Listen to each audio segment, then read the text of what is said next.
I love thrillers, and I think that if you're here, you probably love them a lot too. As you probably know, I do write spy thrillers. There's a wonderful story that kind of explains my unending fascination with spy thrillers that I'd like to tell you about. I heard this years ago. It's probably apocryphal, but maybe it's anecdotal, who knows. In the late 19th century, there were a lot of problems between Austria and Russia. So the Emperor of Austria and the Tsar of Russia decided that they would get together and try to work this out. But they wanted to keep it secret, of course. So they each agreed to take only one assistant with them. And so they work things out. They actually come to an agreement. And they think, swell, it's all quiet, we can handle it, we'll go off and do our thing. But then the next day, the London Times had a complete story about the whole thing. So what happened? The two assistants were British spies. There's so much power in secrets, and of course, we all have our own, and we're endlessly fascinated by other people's secrets. And basically, truthfully, a lot of thrillers are about secrets. As I begin here, you'll notice on your little thing, I talk a minute about, I ask the question, are you writing a thriller or are you writing a mystery?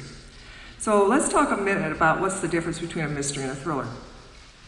Imagine we've got a nice big table up here, and quite a few of you are sitting around it. There's this huge explosion, and you all die. Rather shocking, isn't it? Especially since you're among the cadavers.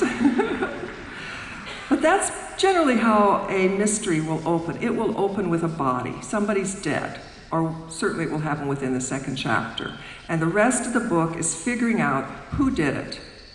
And if it's a really good book, why? This is what would happen in a thriller. We've got the same big table, but nobody's sitting there. We watch the bomber come up. The bomber plants the bomb. He goes away with his detonator. Then several of you come, and you sit around that table. You order drinks. You chat. The waiter comes, takes your orders for lunch. Do you feel the suspense? That's what a thriller is really all about. It's not about fear so much as it's about suspense. And the terrible, nasty thing, whether it's an explosion, an assassination, or whatever it is going to happen at the end of the book. Yes, there will be dead bodies along the way, but the whole point of a thriller usually is to stop whatever that nasty event is. I'll give you one more example. Let's take 9/11. 9/11 in real life was like a mystery. It happened, we were all shocked. And then our job was to figure out who did it and why.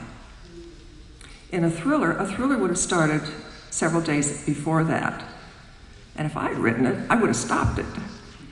But that's basically the difference between the two forms.